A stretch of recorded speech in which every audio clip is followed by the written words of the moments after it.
ಇಡ್ಲಿ ಜೊತೆಗೆ ಸುಮಾರು ರೀತಿಯಾದಂಥ ಸಾಂಬಾರುಗಳನ್ನ ನೀವು ಮಾಡ್ಕೊಂಡು ತಿಂದಿರ್ತೀರ.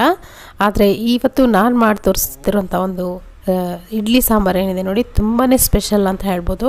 ಇನ್ಸ್ಟಂಟಾಗಿ ಮಾಡ್ಕೊಳ್ಬೋದು. ಒಂದು 10 ನಿಮಿಷದಲ್ಲೆಲ್ಲ ಈ ಸಾಂಬಾರು ರೆಡಿ ಆಗುತ್ತೆ. ಈ ರುಚಿ ಅಂತೂ ಮತ್ತೆ ಮತ್ತೆ ಮಾಡ್ಕೊಳ್ತೀರಾ, ಅಷ್ಟು ಚೆನ್ನಾಗಿರುತ್ತೆ. ಬನ್ನಿ ಹಾಗಿದ್ರೆ ಇದನ್ನು ಯಾವ ರೀತಿ ಮಾಡೋದು ಅಂತ ನೋಡೋಣ. ನಾನಿಲ್ಲಿ ಒಂದು ಕುಕ್ಕರ್ ತೊಗೊಂಡಿದ್ದೀನಿ. ಇದಕ್ಕೆ ಒಂದು ಚಿಕ್ಕ ಗಾತ್ರದ ಈರುಳ್ಳಿ ಹಾಕ್ಕೊಂಡಿದ್ದೀನಿ, ಹಾಗೆ 2 ಟೊಮೆಟೊ ಮೀಡಿಯಮ್ ಗಾತ್ರದ್ದು, 1-2 ಹಸಿಮೆಣಸಿನ್ಕಾಯನ್ನು ಹಾಕ್ಕೊಳ್ತಾ ಇದ್ದೀನಿ. ಸೊ ಇದಕ್ಕೆ ಒಂದು ಅರ್ಧ ಗ್ಲಾಸಷ್ಟು ನೀರು ಹಾಕಿದ್ರೆ ಸಾಕು, ಜಾಸ್ತಿ ನೀರು ಹಾಕೋ ಅಗತ್ಯ ಇಲ್ಲ. ಹಾಗೆ ಇದಕ್ಕೆ ಯಾವುದೇ ಬೇಳೆ ಬೇಕಾಗಿಲ್ಲ, ಜಸ್ಟ್ ಈರುಳ್ಳಿ, ಟೊಮೆಟೊ, ಹಸಿಮೆಣಸಿನ್ಕಾಯಿ, ಸ್ವಲ್ಪ ಎಣ್ಣೆನ ಹಾಕ್ಕೊಂಡು ಇದನ್ನು ಒಂದು ವಿಷಲ್ ಕೂಗಿಸ್ಕೊಳ್ತೀನಿ. ಹೈ ಫ್ಲೇಮ್ಲಿ ಇಟ್ಕೊಂಡು ಒಂದು ವಿಷಲ್ ಕೂಗಿಸಿದ್ರೆ ಸಾಕಾಗುತ್ತೆ. ಸೊ ನೋಡಿ, ಒಂದು ವಿಷಲ್ ಕೂಗಿಸ್ಕೊಂಡಿದ್ದೀನಿ. ಚೆನ್ನಾಗಿ ಬೆಂದಿರುತ್ತೆ ಟೊಮೆಟೊ ಹಾಗೆ ಈರುಳ್ಳಿ, ಹಸಿಮೆಣಸಿನ್ಕಾಯಿ ಎಲ್ಲವನ್ನು. ಈ ನೀರೇನಿದೆ ನೋಡಿ, ಇದನ್ನು ಸಪ್ರೇಟ್ ಮಾಡ್ಕೊಳ್ತಾ ಇದ್ದೀನಿ. ಇದನ್ನು ಎಲ್ಲಿ ಬಳಸಬೇಕು ಅಂತ ನಾನು ಹೇಳ್ತಾ ಹೋಗ್ತೀನಿ ನೋಡಿ. ಇದನ್ನು ಸೈಡಲ್ಲಿ ಎತ್ತಿಟ್ಕೊಳ್ಳೋಣ.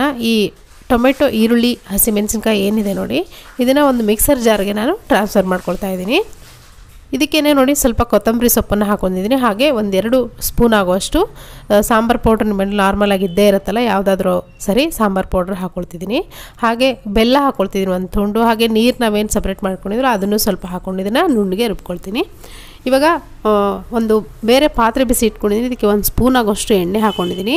ಎಣ್ಣೆ ಕಾದ್ಮೇಲೆ ಸಾಸಿವೆ, ಜೀರಿಗೆ ಹಾಕ್ಕೊಂಡಿದ್ದೀನಿ. ಹಾಗೆ ಸ್ವಲ್ಪ ಮೆಂತ್ಯ, ಒಂದು ಅರ್ಧ ಟೀ ಸ್ಪೂನ್ಗಿಂತನೂ ಕಡಿಮೆನೇ ಮೆಂತ್ಯ ಹಾಕ್ಕೊಂಡಿದ್ದೀನಿ. ಒಂದು 4-5 ಹೆಸರು ಬೆಳ್ಳುಳ್ಳಿ ಜಜ್ಜಿ ಹಾಕ್ಕೊಂಡಿದ್ದೀನಿ. ಹಾಗೆ ಒಣಮೆಣಸಿನ್ಕಾಯಿ 1-2 ಹಾಕ್ಕೊಂಡು ಚೆನ್ನಾಗಿ ಫ್ರೈ ಮಾಡ್ಕೊಳ್ಳಿ. ಸೊ ನೋಡಿ, ಬೆಳ್ಳುಳ್ಳಿ ಸ್ವಲ್ಪ ಫ್ರೈ ಆಗಬೇಕು, ಜಾಸ್ತಿ ಪೂರ್ತಿಯಾಗಿ ಫ್ರೈ ಮಾಡಬೇಡಿ. ಸ್ವಲ್ಪ ಕರಿಬೇವಿನ ಸೊಪ್ಪನ್ನು ಕೂಡ ಹಾಕ್ಕೊಂಡು ಕ್ಲೀನಾಗಿ ಫ್ರೈ ಆದಮೇಲೆ ನಾನು ಆವಾಗಲೇ ರುಬ್ಬಿಟ್ಕೊಂಡಂಥ ಈ ಮಸಾಲೆ ಏನಿದೆ ನೋಡಿ ಸಾಂಬಾರ್ದು, ಅದನ್ನು ಹಾಕ್ಕೊಳ್ತಾ ಇದ್ದೀನಿ. ಮಸಾಲೆ ಹಾಕ್ಕೊಂಡು ಮಿಕ್ಸರ್ ಜಾರ್ಗೆ ನೀವು ಎಷ್ಟು ನೀರು ಬೇಕು ಅನ್ನೋದನ್ನು ನೋಡಿಕೊಂಡು ಹೆಚ್ಚಿಸ್ಕೊಳ್ಳಿ. ಆವಾಗಲೇ ಎತ್ತಿಟ್ಕೊಂಡಂಥ ನೀರನ್ನು ಕೂಡ ಇದರಲ್ಲಿ ಸೇರಿಸ್ಕೊಳ್ತಾ ಇದ್ದೀನಿ ನಾನು. ಸೊ ನೀರು ಸ್ವಲ್ಪ ಗಟ್ಟಿಯಾಗೇ ಮಾಡ್ಕೊಳ್ಳಿ. ಇದನ್ನು ಸಾಂಬಾರನ್ನ ಪೂರ್ತಿ ತೆಳುವಾಗಿ ಮಾಡ್ಕೊಳ್ಳೋ ಹಾಗಿಲ್ಲ, ಚೆನ್ನಾಗಾಗಲ್ಲ. ಸ್ವಲ್ಪ ಗಟ್ಟಿ ಹದದಲ್ಲೇ ಮಾಡಿಕೊಂಡ್ರೆ ತುಂಬ ಚೆನ್ನಾಗಾಗುತ್ತೆ. ಇಡ್ಲಿಗೆ ಬೇರೆ ಯಾವುದೇ ಚಟ್ನಿ ಬೇಕಾಗಿಲ್ಲ ನಿಮಗೆ, ಇದೊಂದು ಸಾಂಬಾರು ಇದ್ದರೆ ಸಾಕು, ಕ್ವಿಕ್ಕಾಗಿ ಮಾಡ್ಕೊಳ್ಬೋದು. ಸುಮಾರು ಥರ ಸಾಂಬಾರುಗಳನ್ನ ನೀವು ಟ್ರೈ ಮಾಡಿರ್ಬೋದು, ಇದನ್ನು ಕೂಡ ಒಂದ್ಸರಿ ಟ್ರೈ ಮಾಡಿ ಅಂತ ಕೇಳ್ತೀನಿ. ಸ್ವಲ್ಪ ರುಚಿಗೆ ಎಷ್ಟು ಬೇಕಷ್ಟು ನೋಡಿಕೊಂಡು ಉಪ್ಪನ್ನು ಸೇರಿಸ್ಕೊಂಡು ಸ್ವಲ್ಪ ಕೊತ್ತಂಬರಿ ಸೊಪ್ಪನ್ನು ಕೂಡ ಹಾಕ್ಕೊಳ್ತಿದ್ದೀನಿ. ಹಾಕ್ಕೊಂಡು ಚೆನ್ನಾಗಿ ಮಿಕ್ಸ್ ಮಾಡಿಕೊಂಡು 1-2 ಕುದಿ ಕುದಿಸಿದ್ರೆ ಸಾಕು. ಸ್ವಲ್ಪ ಗಟ್ಟಿ ಆಗುತ್ತೆ, ಯಾಕಂದರೆ ನಾವು ಟೊಮೆಟೊ, ಈರುಳ್ಳಿ ಹಾಕಿರೋದ್ರಿಂದ ರುಬ್ಬಿ ಸ್ವಲ್ಪ ಗಟ್ಟಿ ಆಗುತ್ತೆ, ಟೇಸ್ಟ್ ಕೂಡ ಚೆನ್ನಾಗಿ ಬರುತ್ತೆ. ಖಂಡಿತ ಈ ರೆಸಿಪಿನ ನೀವು ಇಡ್ಲಿ ಜೊತೆಗೆ ಒಂದ್ಸರಿ ಟ್ರೈ ಮಾಡಿ ನೋಡಿ, ಅಭಿಪ್ರಾಯ ತಿಳಿಸಿ.